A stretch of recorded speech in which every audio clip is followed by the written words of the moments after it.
बहुत देर हो गई, पंडित जी को बुलाया था, अब तक नहीं आए।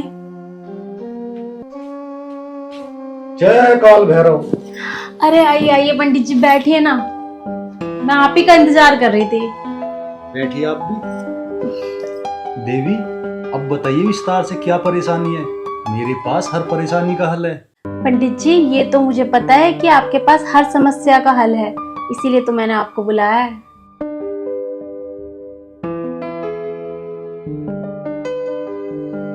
पंडित जी, ऐसे क्या देख रहे हो? देवी, जैसा तुम सोच रहे हो वैसा मैं नहीं देख रहा। मैं तुम्हारे पैर से और सर तक तुम्हारी भाग्य की रेखा देख रहा हूँ, और तुम्हारी भाग्य की रेखा में तो कट लगे हुए हैं, और जो तुम्हारे भाग्य में कट लगे हुए हैं ना, उन्हें सिर्फ मैं ही जोड़ सकता हूँ, वरना किसी पंडित की हिम्मत नहीं है जो मेरे अलावा तुम्हारे भाग्य की रेखा को जोड़ सके। हाँ पंडित जी, मुझे पता है, जिस समस्या का समाधान कोई नहीं कर सकता, उस समस्या का समाधान आप कर सकते हो। हाँ तो देवी, अब बताइए आपको समस्या क्या है। पंडित जी, आप तो अंतर्यामी हैं, आप ही बताइए मेरी समस्या क्या है। बेटा, फ्रॉड पंडित फंस गया। अब मैं इसे कैसे बताऊं कि इसे क्या समस्या है। पंडित जी, किस सोच में पड़ गए? बताइए ना, मुझे क्या परेशानी है, आपको तो सब पता है। हाँ हाँ, क्यों नहीं, हमें सब पता है। एक तुक्का ही लगा के देखता हूँ, मैं इससे ये कह देता हूँ कि तुझे बच्चे नहीं होते। पंडित जी, मुझे आपको देख के लगता है कि आपको कुछ भी नहीं आता। जय महाकाल। देवी, तुम्हें बच्चे नहीं होते, तुम्हें ये समस्या है या नहीं? अरे बाबा, आप तो अंतर्यामी हो, आप तो सब कुछ जान गए। बाबा, हाँ मुझे यही परेशानी है, कृपया मेरी परेशानी का हल करें। देवी, समस्या का हल तो हो जाएगा, पर जो मैं कहूंगा तुम्हें वो करना पड़ेगा। हाँ बाबा, जो आप कहोगे वो सब मैं करने को तैयार हूँ, बस मेरी सूनी गोद भर जाए। तुम्हें 50,000 का इंतजाम करना पड़ेगा, और हाँ, मुझे रात को डेली तुम्हारे घर आना पड़ेगा कुछ दिन। पैसों तक तो ठीक है, पर रोज रात को डेली आना पड़ेगा, ये बात कुछ समझ नहीं आ रही। एक काम करती हूँ, इन बाबा से पूछती हूँ। देवी, मुझे लगता है आप कुछ सोच रही हो, अगर आपको मैं गलत लगता हूँ तो मैं जा रहा हूँ। जय महाकाल। अरे नहीं नहीं बाबा, आप तो मेरी बातों को गलत ले गए, मैं ऐसा कुछ नहीं सोच रही थी। तो देवी, फिर क्या सोच रही हो? बच्चा चाहिए कि नहीं चाहिए?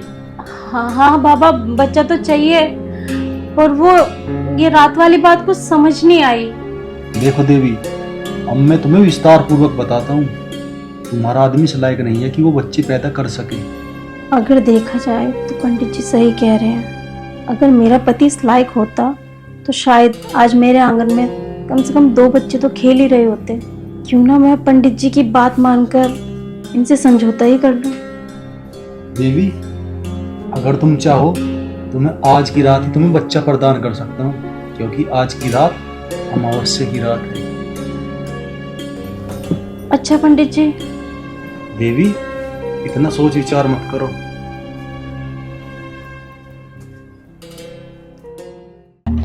गीता, कहाँ जा रही? जी वो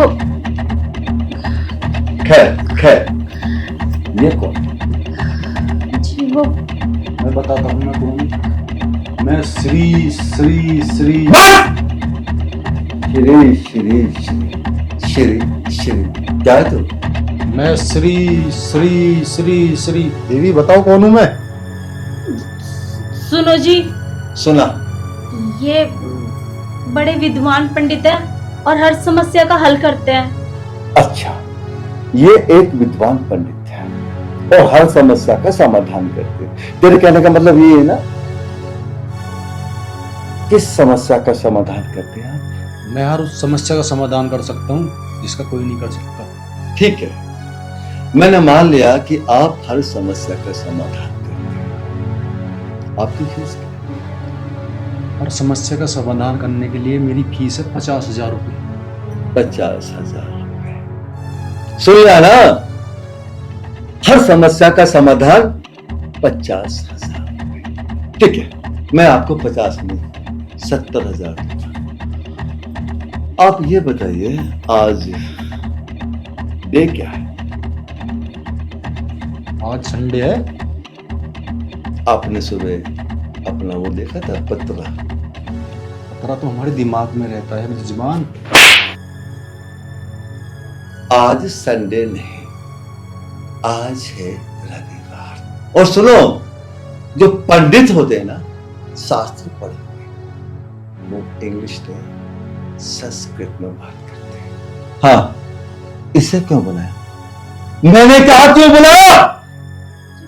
तुम जी हो। हाँ बोले जी, आप कैसे आए यहां पे?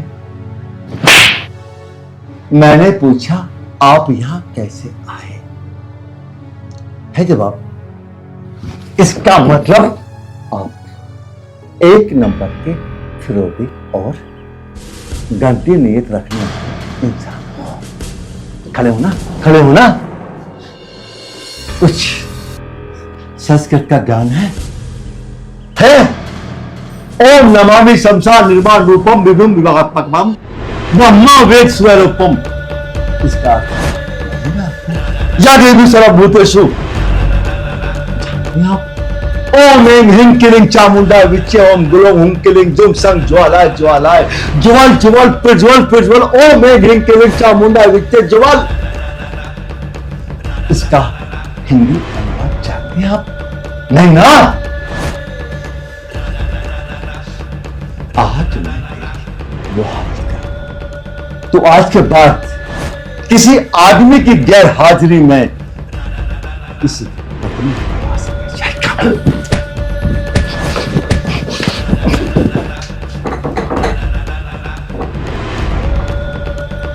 नंबर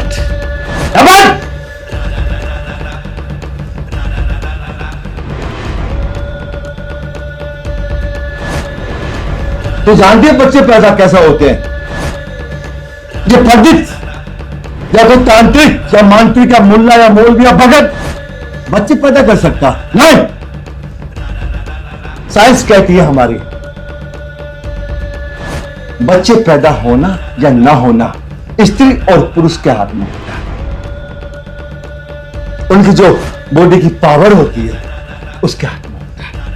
अगर ये तांत्रिक मुल्ला मौलवी जो सड़कों के किनारे बैठे रहते हैं, कोई पत्थर लिए बैठा, कोई पतरा लिए बैठा, किसी ने लंबी जटाई कर ली, किसी ने मूछ रख ली, किसी ने जनेऊ पहन लिया, किसी ने रुद्राक्ष पहन लिया और सड़कों पे दिख रहे। अगर उनके हाथ में कुछ होता तो वो अपने घर में पूजे जाते,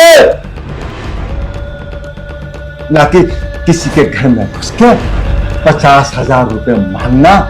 अब तुझे पता है, अगर मैं आज टाइम पे नहीं आता तो तुम उस पंडित के चुगल में फंस चुकी थी। मेरी बात सुन, शायद मेरे अंदर बहुत बड़ी कमी है। और सुन, अब छुपाना क्या, मैंने अपने सारे टेस्ट करा लिए। मेरे अंदर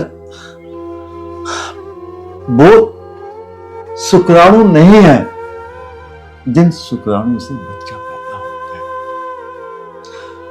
शायद भविष्य में तू मां या मैं बाप ना बन पाऊं। हाँ, उस मालिक की कृपा होगी तो हो सकता है हमें बच्चे की प्राप्ति हो जाए। लेकिन ध्यान रख, कोई भी मुल्ला मौलवी तांत्रिक मांत्रिक भगत बच्चा पैदा नहीं कर सकता। इनके पास ऐसी कोई पावर नहीं होती कि ये बच्चा पैदा कर सके। इसको साइंस कहती है, साइंस। और जो साइंस कहती है ना, वही सत्य है। देखो जी, आपको तो पता ही है, हर औरत का सपना होता है शादी के बाद माँ बनने का। मेरे मन में भी आया, मुझे नहीं पता था कि ये मुल्ला मौलवी, कोई पंडित, कोई भगत ऐसा भी हो सकता है। चुप हो जा। हमारे कुछ नसीब में होगा तो परमात्मा दया करेगा। चुप हो, रो मत।